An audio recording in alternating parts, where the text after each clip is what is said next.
भगवान अनंत है, उनके अवतार अनंत, उनके नाम अनंत, उनकी लीलाएं अनंत, उनके गुण अनंत, उनके धाम अनंत, उनके भक्त अनंत। वो अनंतानंत भगवान ने हमको पूर्ण स्वतंत्रता दी है। आप अपने मन को उनमें रमाने के लिए उनकी जैसी भी लीला का स्मरण करें। वो हमारे ड्राइंग रूम में आए, हम उनको भोजन करा रहे हैं, ऐसा ध्यान कर लें। भगवान कहते हैं अभी तुम्हारा लक्ष्य है येन केन प्रकारेण मन कृष्णे निवेशे।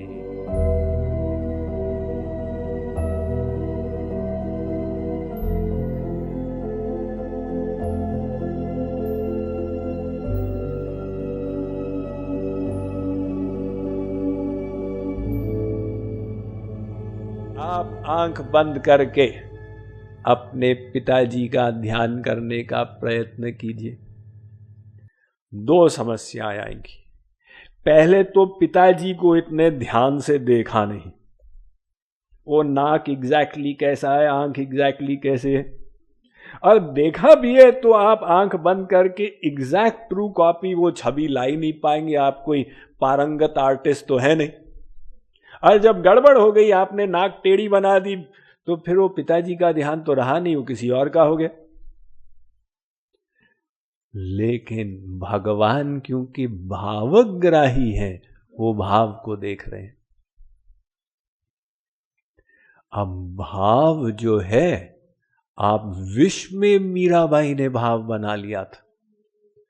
जब राणा विक्रमजीत ने विष का प्याला दिया ना, ये कहते हुए कि गिरधर गोपाल का चरणामृत है, तो मीराबाई ने दिव्य भाव बना लिया कि ये भगवान का पादोदक है। वो विष था, लेकिन उसको अपने भाव का फल मिल गया। तो आप कहें स्वामी जी ये तो फिर हम लोग भी रिहर्सल करें। फिर आप अभी रिहर्सल मत करना, वो भाव परिपूर्ण हो जाए तब कर लेना, अभी चांस मत लेना। तुलसीदास जी का आख्यान आता है, वो कहीं जा रहे थे, एक आदमी वृक्ष की डाल पर बैठा हुआ था और नीचे तलवार गड़ी हुई थी। तो ऐसा लग रहा था जैसे वो तलवार पर कूदने का संकल्प कर रहा है, फिर अपने को रोक रहा है। चेष्टा करता फिर रुक जाता, फिर चेष्टा करता फिर रुक जाता। तुलसीदास जी की जिज्ञासा उत्पन्न हो गई, ये कर क्या रहा है? तो उन्होंने पूछा, भले आदमी तुम क्या कर रहे हो? उसने कहा कि आचार्य जी, मुझे एक व्यक्ति ने कहा कि भगवान सर्वव्यापक है, तो मैं मानता हूं सर्वव्यापक। तो उसने कहा तुम तलवार को गाड़ो और वृक्ष से कूद जाओ, ये भाव बनाओ कि भगवान सर्वव्यापक है, वो तुमको बचा लेगा, उठा के साइड कर देगा। तो मैं कूदने का सोचता तो हूं, लेकिन फिर डरता हूं अगर भगवान ने नहीं बचाया तो क्या होगा। तो तुलसीदास जी ने कहा, अरे भाई तुम उस आदमी से पूछते कि किस कक्षा का भाव हो तो भगवान आके बचाए, और अगर तुम्हारा भाव अदर कचरा है तो परिणाम क्या होगा तुम देख रहे हो। इसलिए अभी रिहर्सल मत करो। तो हमको विष के साथ रिहर्सल नहीं करना है। अब हम भगवान की प्रतिमा जैसे बनाए। हमारे शास्त्रों ने कहा, शैली दारुमयी लौही लेख्या लेप्या च सैकति मनोमयी मणिमयी प्रतिमाष्ट विधा स्मृता।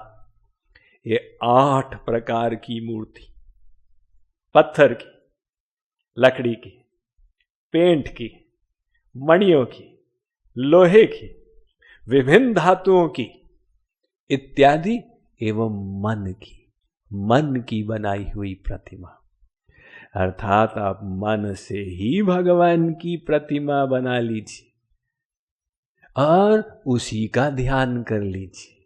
तो ये मनोमयी प्रतिमा यही रूप ध्यान के अंतर्गत आती। वो मनोमयी प्रतिमा ये बड़ी उपयोगी है। देखिए, प्रतिमा की पूजा करना, ये तो हमने कहा इसमें कोई गलत नहीं, ये तो बढ़िया है। अब मंदिर में तो होगी, तो घरों में भी होती है, लेकिन घरों में जो प्रतिमा की पूजा करते हैं उसमें प्रपंच में लोग फंस जाते। क्या करें, अब फूल लाने हैं, बारिश हो रही है, फूल कहां से लाएंगे, और अगर फूल नहीं है तो क्या करेंगे। अब हमारी आदत है सुबह मॉर्निंग वॉक जल्दी करते, तो हमने देखा उड़ीसा प्रांत में, वहाँ पे थोड़ा सा गर्म प्रांत है ना, सुबह हम 5 बजे निकल जाते थे वॉक के लिए। तो एक व्यक्ति, उसके घर में फूल नहीं है, क्या करे, तो 5 बजे उठ के पड़ोसी के फूल तोड़ रहा अपनी पूजा के लिए। उसके बाद हम सेकंड राउंड में आए तो 5:15 बजे एक आदमी आया हुआ है, उसको पता है कि नीचे के फूल तो गायब हो चुके, तो पहले से तैयारी करता है, लंबी सी डंडी लेके आता हुआ ऐसे ऐसे तोड़ रहा। तो ये सब जो होते हैं समस्याएं आ जाती। और मान लो कि आपको जाना है 4 धाम यात्रा के लिए, अब क्या करेंगे, अपने ठाकुर जी का क्या करेंगे। स्वामी जी यहां छोड़ के जाएं तो दिल धक धक करता है, लेकिन फिर उनको साथ में ले जाएं तो कैसे ले जाएं।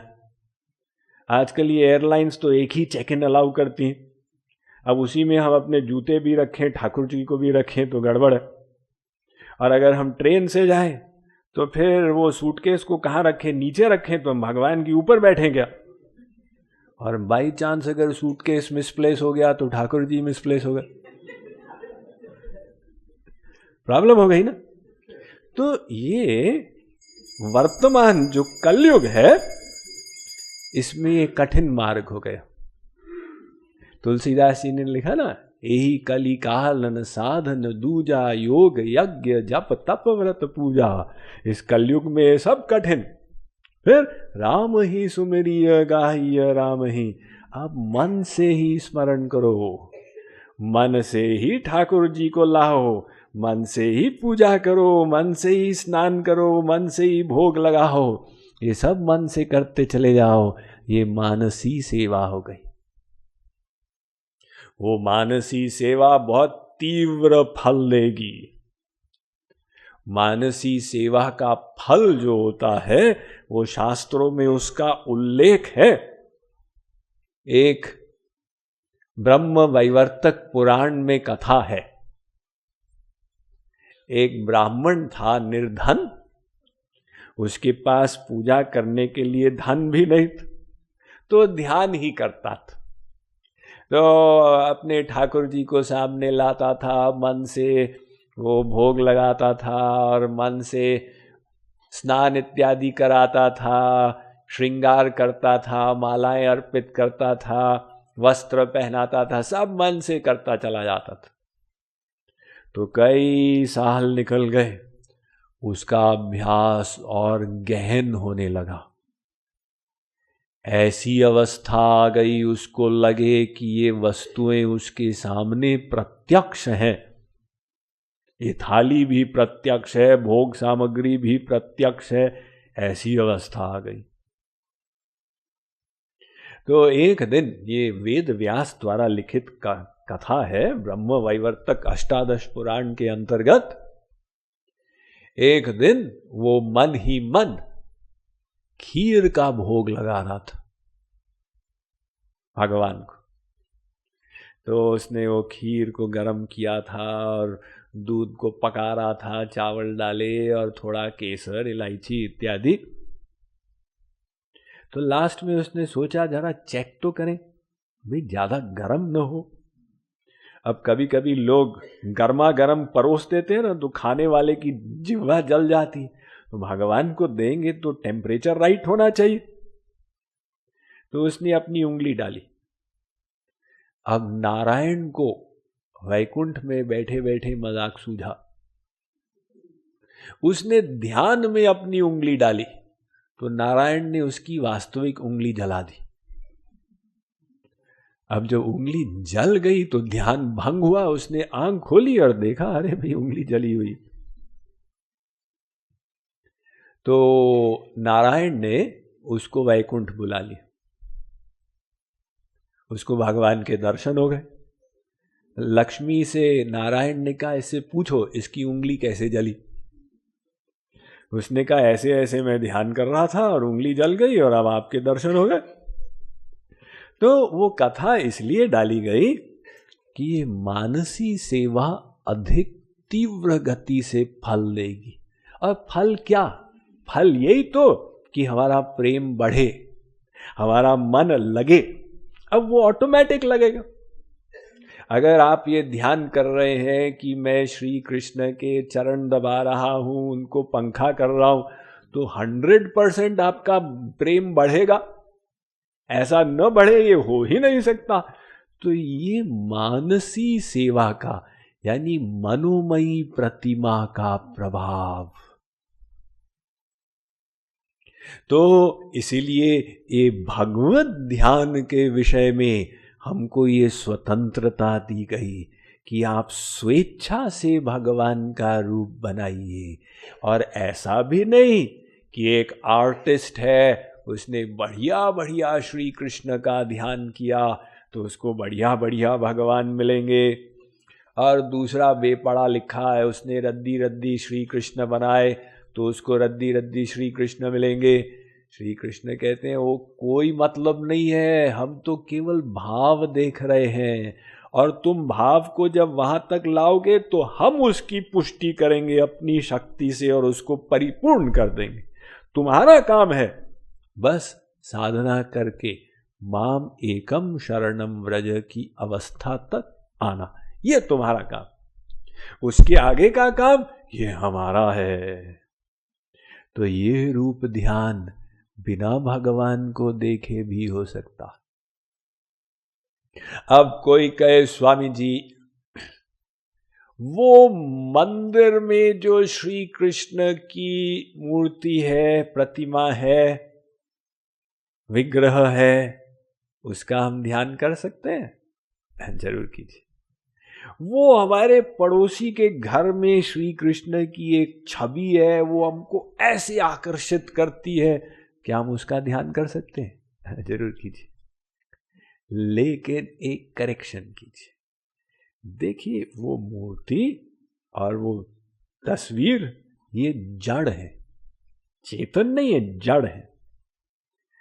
आप उसको आधार बना के और चेतन भगवान का ध्यान कीजिए, यानी भगवान उसमें से निकल रहे। वो प्रतिमा को भी रखिए, छवि को भी रखिए, लेकिन उसको आधार बना के और आगे चलिए। अर्थात भगवान वहाँ से आ रहे हैं, उनके हाथ पैर हिल रहे हैं, आंख की पलक भंज रही है, हमसे बात कर रहे हैं, हम उनसे बात कर रहे हैं। ऐसा जीवंत ध्यान कीजिए। अब इसमें अगर हम करेक्शन करें तो यही करेक्शन होता है ना कि हम जड़ ध्यान कर देते। जड़ ध्यान क्या मतलब? वो भगवान एक पोज में खड़े हुए, अब वो जो एक पोज में खड़े हुए हैं आप कर देते हैं तो आपका मन बोर हो जाता।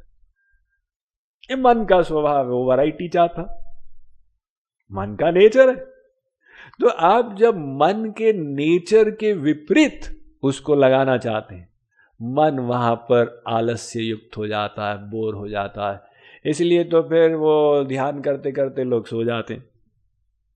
हरे राम राम राम हरे, सो गए। कुछ लोग तो बोलते हैं हम समाधि में चले गए। तो क्यों हो गया ये? मन समाधि में क्यों चला गया निद्रा की? क्योंकि वो आलस्य युक्त हो गया। आलस्य युक्त क्यों हुआ? उसको रस नहीं मिला। आपने देखा कोई खाते खाते समाधि में चला जाए, खा रहा और सो गया? ऐसा नहीं होगा। वो माइक मन को माइक पदार्थ से सुख मिलेगा। और वो जप करते करते इसलिए सो गए क्योंकि वहां पर रस नहीं मिला। तो साधना रसमय हो, साधना में रस मिले। तो रस कैसे मिलेगा? जब आपका मन कनेक्ट करेगा। अब आप जड़ भगवान का ध्यान कर दिए तो आप कहते हैं भाई ये भगवान तो संसार से भी बोरिंग है, इससे अच्छा तो हमारा अपना ही बच्चा है, उसका बाल चापल्य कैसे मन को मोहित करता है देखो तो सही। और भगवान क्या है, अब स्वामी जी ने कहा है तो लगाओ। लेकिन भगवान जड़ नहीं है, भगवान तो चेतन को चेतन करने वाला महाचेतन है। चेतनस चेतना नाम। आप भगवान को जड़ में सीमित क्यों कर रहे? वो तो अनंत सौशील्य सौकुमार्य सौरस्य रूप माधुरी मुरली माधुरी लीला माधुरी से युक्त है। तो ऐसा ही उनका ध्यान भी करें। वो चल रहे हैं, फिर रहे हैं, यानी अपनी मूर्ति से वो बाहर आ रहे हैं। तो ऐसा जब ध्यान करेंगे आपका मन रम जाएगा और फिर उसी भगवान के आप लीलाओं का भी ध्यान कीजिए। अर्थात वो वृंदावन में हैं, उनकी लीला चल रही है, या आप भी उस लीला में सम्मिलित हो जाइए। अथवा वृंदावन भी नहीं, वो दिल्ली आए हैं और ईस्ट पटेल नगर में है और वो सड़क पर थे, हमने उनको घर आमंत्रित किया, हमारे घर के अंदर आ गए हैं। अरे राम राम राम स्वामी जी, भगवान ईस्ट पटेल नगर आए थे, मेन रोड पे घूम रहे थे, ऐसा तो भागवत में नहीं लिखा है। कोई बात नहीं, फिर से भाव की बात है। ये जो भागवत बता रही है ना, भगवान की लीला समुद्र का एक बूंद बता रही। भगवान की लीला अनंत, हरि अनंत हरि कथा अनंता, नाना भांति राम अवतारा, रामायण षट कोटि अपारा। ये राम अवतार अनंत बार हुआ, अनंत प्रकार से हुआ। तुलसी कृत रामायण में ही 5 विभिन्न राम अवतार संबंधी लीलाओं का निरूपण आ रहा एक। और फिर काकभूषुंडी कह रहे हैं प्रति ब्रह्मांड राम अवतारा, बाल विनोद देखहूं अपारा। ये तो एक ब्रह्मांड के राम अवतारों की बात कर रहे हैं ना। फिर हर ब्रह्मांड में राम अवतार होता तो बाल्य राम के उपासक जहां जहां राम अवतार होता वो जाके उनके बाल विनोद को देखकर विभोर होते। तो अनंत ब्रह्मांड है और वो हर ब्रह्मांड में अवतार होते रहते हैं। हर युग में एक युगावतार हुआ तो 4 युग, एक चतुर्युग में 4 तो युगावतार हो चुके, और फिर एक मनवंतर में 71 चतुर्युग होते हैं। तो 71 से 4 को गुणा कीजिए, और ब्रह्मा जी के एक दिन में 14 मनवंतर होते हैं। फिर से आप 14 से गुणा कीजिए, ये ब्रह्मा जी के एक दिन में इतने युगावतार हो गए। फिर मनवंतर अवतार अलग, लीला अवतार, गुणावतार, आवेश अवतार। इसलिए श्री कृष्ण ने राजा मुचुकुंद को कहा था, जन्म कर्माभिधानानि संति मेंग सहस्रशः। अरे भाई, मेरे अनादिकाल से कितने अवतार हो चुके, इसकी संख्या कोई रख ही नहीं सकता है। तो भगवान अनंत है, उनके अवतार अनंत, उनके नाम अनंत, उनकी लीलाएं अनंत, उनके गुण अनंत, उनके धाम अनंत, उनके भक्त अनंत। वो अनंतानंत भगवान ने हमको पूर्ण स्वतंत्रता दी है। आप अपने मन को उनमें रमाने के लिए उनकी जैसी भी लीला का स्मरण करें। वो हमारे ड्राइंग रूम में आए, हम उनको भोजन करा रहे हैं, ऐसा ध्यान कर लें।